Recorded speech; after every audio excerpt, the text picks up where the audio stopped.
Shabbat Shalom and welcome to Israel Update. I'm going to bring Doobie straight in to join me from Jerusalem. Doobs, are you there? Yes, I am. Shabbat Shalom. Hi, Shabbat Shalom, Christie. Shabbat Shalom, everyone. So we're going to jump straight in here. There's so much chaos. There's so much noise. There's so much propaganda going around. You're going to be hearing words like genocide. You're going to be hearing all these words being thrown out, accusations against the Israeli government, accusations against Jewish people. And, you know, just what we saw happen this past week was horrific in Colorado. And Donna and I spoke more about that on our analysis broadcast, linking it in with the prophecy of Kim. So I encourage you to go back and watch that. But just the fact of the matter is it's 2025 and Jews are being set on fire again, this time in the streets of the United States of America, which is beyond horrifying. It's so far beyond anything that I thought would ever be seen in my lifetime. But Doobs, I want to jump straight in, something we were talking about before we started, and I really want to let you explain this to the people. When there are media headlines talking about food distribution being stopped, about aid not being allowed in, please explain the complexity of the situation and also the lies surrounding what the mainstream media is saying regarding this whole thing. Okay, before anything, I want to really express my deepest sorrow and really just wish total healing and full recovery to the people affected by the terror attack in Boulder, Colorado. Just 2 weeks ago, I had a friend, a daughter of one of my best friends from the U.S. She came here on a birthright trip to Israel. She lives in New Jersey, but she was actually able to join a group of people, Jewish people from Boulder, Colorado, with the Boulder rabbi. And they were such a nice and kind people. And that was exactly the things we were talking about there, is how to stand up with Israel and how to show that you are really going on the true side and not sitting at home and just watching the news, being more proactive. And again, these people, unfortunately, they were just on a march to support the release of the hostages. I mean, they're not supporting the policies of the government of Israel, nothing really political, just a simple Jewish truth. If you have a prisoner, if you have a hostage, it's commanded, even by the Bible, it's called Pidyon Shvuim, to do anything in your power to release them from prison. And that's what they were doing when they had to face this terrible Molotov cocktail and alcohol that was sprayed on the people before. So it's really, really devastating to me, especially that I've seen some of these people. I was actually sharing with the rabbi how surprised I was to know about the huge growing amount of Jewish people moving to Colorado from other sides and other towns in America, because it used to be like one of the safest places that Jews can go to. And now you see it's even affecting them there. So it's really sad. Now, about your question, speaking about the headlines and the big lies that are coming out of Gaza and all the international false fake media, they're talking about genocide, they're talking about starvation, they're talking about the biggest lies that anybody can ever spread concerning the Jewish people and the state of Israel. If we wanted to do all these things, this war would have ended long time ago. Have you ever seen the Americans or the British or any of the allies feeding the besieged German soldiers or the besieged German people during the Second World War? Have you seen any army in the world that are fighting for their lives after a devastating attack like Israel had to face? And one of the first things that we are doing is we supply Gaza with their water, we supply Gaza with their electricity, we take care of their sewage system, we supply them with food that most of it has been stolen, kidnapped, taken by the Hamas operatives. They take it into their storerooms, into their possessions, and they resell it to the very poor people of Gaza. The international community, the US, Israel, the world is taking taxpayers' money to give it to the poor people of Gaza, used as human shields by the terror attacks, by the Hamas people, and yet the Hamas are stealing this humanitarian aid, and they resell it to their own people, first and foremost, before they feed their fat bellies, and what's left over they try to give to the poor people of the Gazans for money.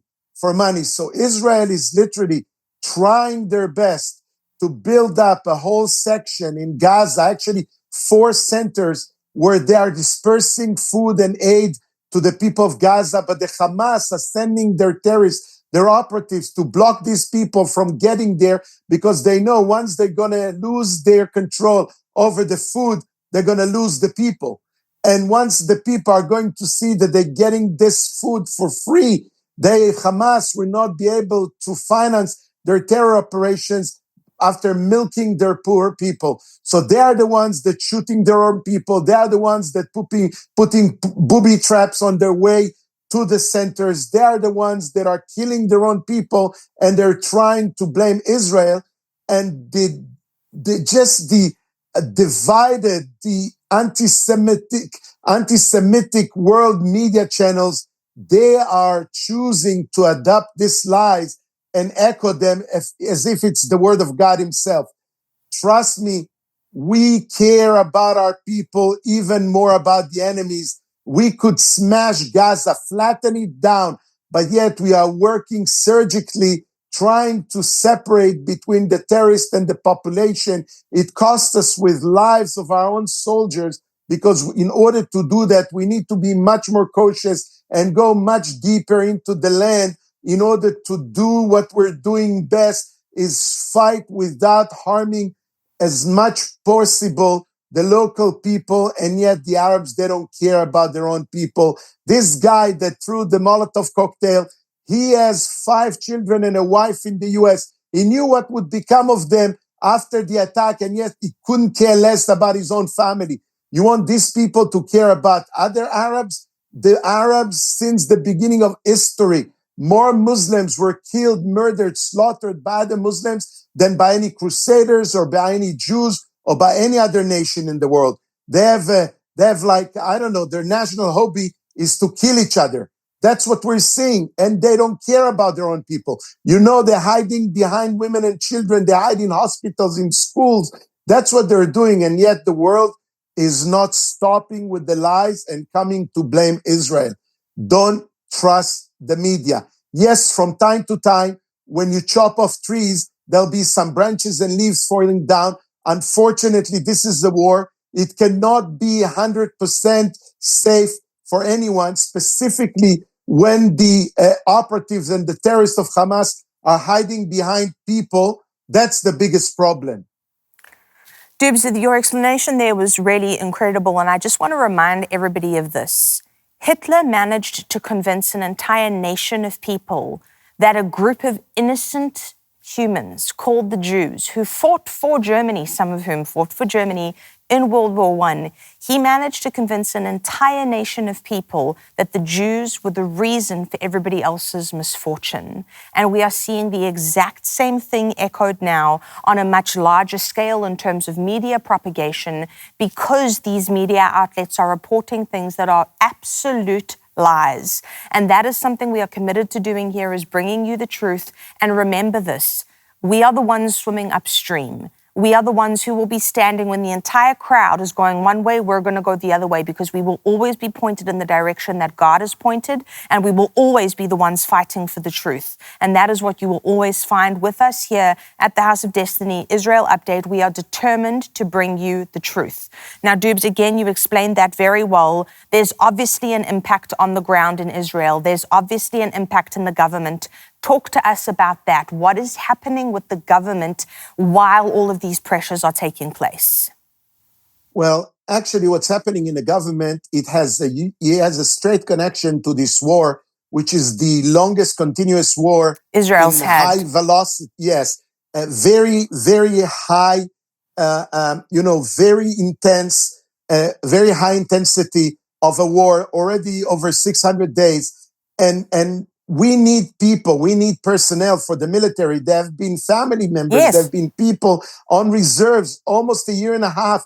They haven't seen their children, haven't seen their wives. They are engaged in the war. Israel, most army of Israel is not the professional army. We are a small nation.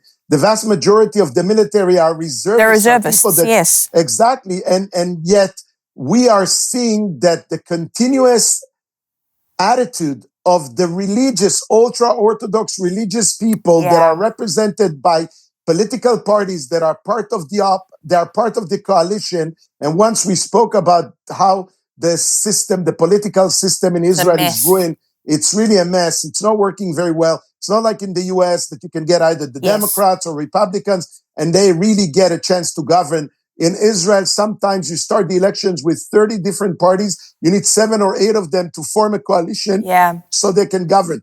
And these Hasidic Jews, ever since the beginning of the state of Israel, were able to trick David Ben-Gurion, the first prime minister, into that little deal that they were saying, hey, we are very religious. We don't want to be drafted. God. We don't want to be drafted. You're going to fight and we're going to pray to God and our prayers will save Israel and your fighting will save you and ourselves. So these people are not shedding any blood.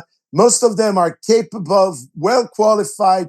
They are strong and resilient and they have the ability to serve even in a certain manner, but they just don't want to serve in the military. And they always have like 15 to 20% power in the government. Too much.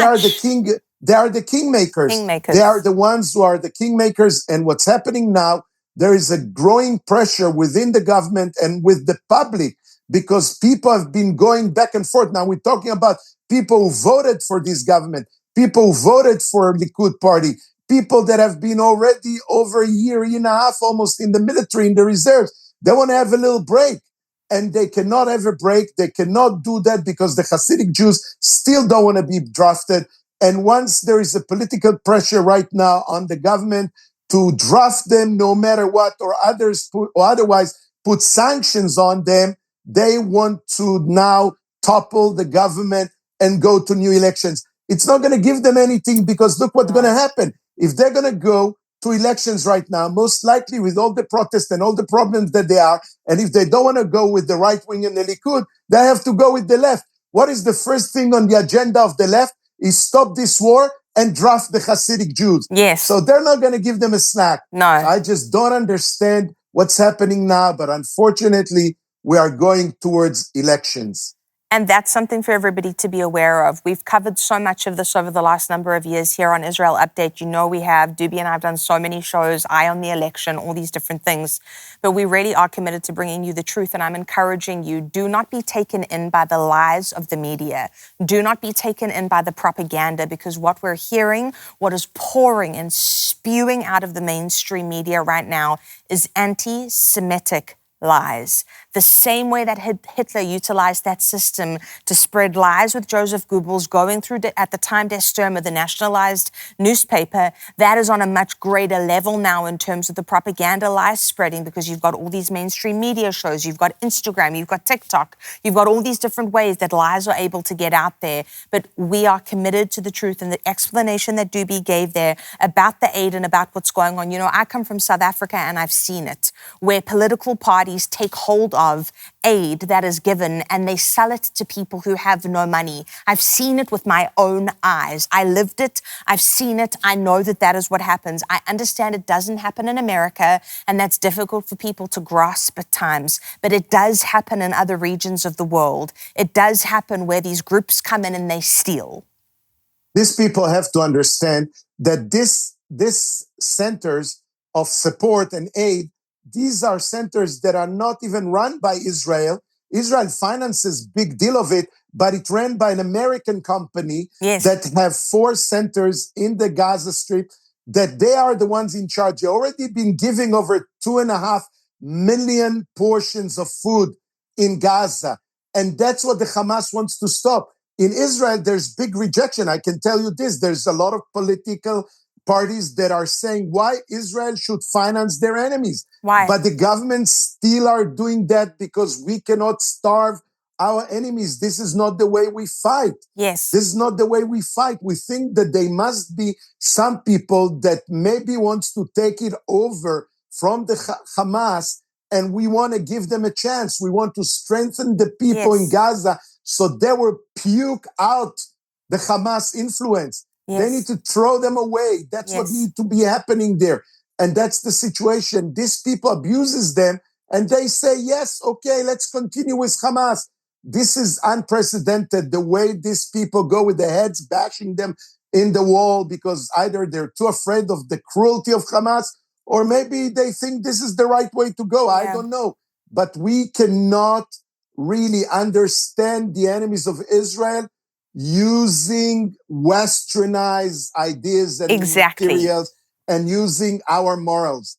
They live in a different place with different morals, and it's impossible. They don't speak English, right? No. They speak Arabic. In their dictionary, what we call humanitarian aid, it's automatically translated to weakness of the enemy. Yes.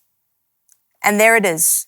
We cannot apply the Judeo-Christian principles that we live by, that the West lives by, to a group of people who not only do they not respect it, they despise it. And that's something that we have to be aware of. But Doobs, thank you so much for that. Thank you for joining me. Thank you for your insights and wisdom as always. And to everybody out there, pray now more than ever for the peace of Jerusalem. Pray for the protection of God over Jews around the world, and let's trust God together that we would see his kingdom come on earth as it is in heaven. Amen. The last thing we need now is elections during a wartime. Yes. The last thing we need. That would be probably the last nail in the coffin. Yes, and so that is what we have to trust God for, a ceasing of that and for the truth to be seen and the truth to be heard. So pray for that with us as you go this week. We say God bless you, Shabbat Shalom, and we'll see you next week. Shabbat Shalom. Bye-bye, everyone.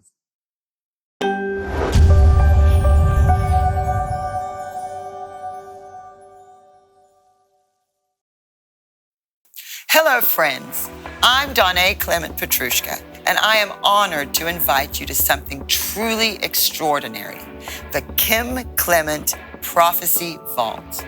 Now you can gain unprecedented access to my father's entire digitized video archive.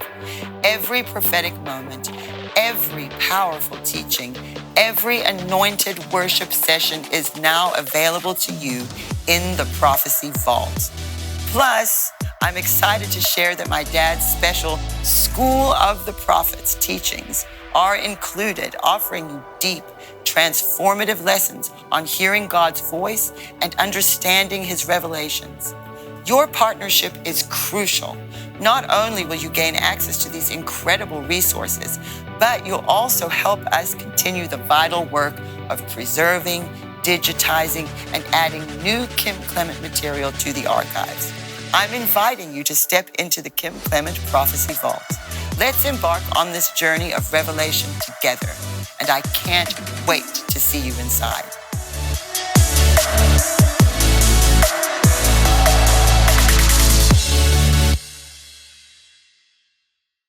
Worship in any field, anything that God has gifted you with, you can turn that over to God, okay? And then God can anoint it, and you can create an atmosphere of inspiration. Two musicians, one, like you said, is playing almost carefully, I might say, in one way, because they want to move with the Holy Spirit. Now, for those of you that aren't musicians, you might be thinking, well, what does this have to do with me?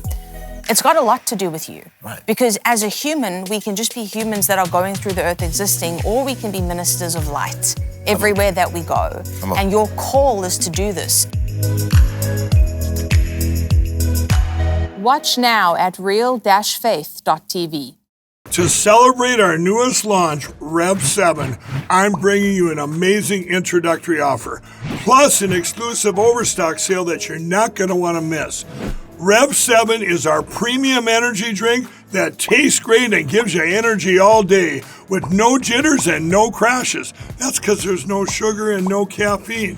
I'm so sure you're going to love Rev 7 that for a limited time you can try our 3-pack absolutely free. Or check out our Percale bed sheets.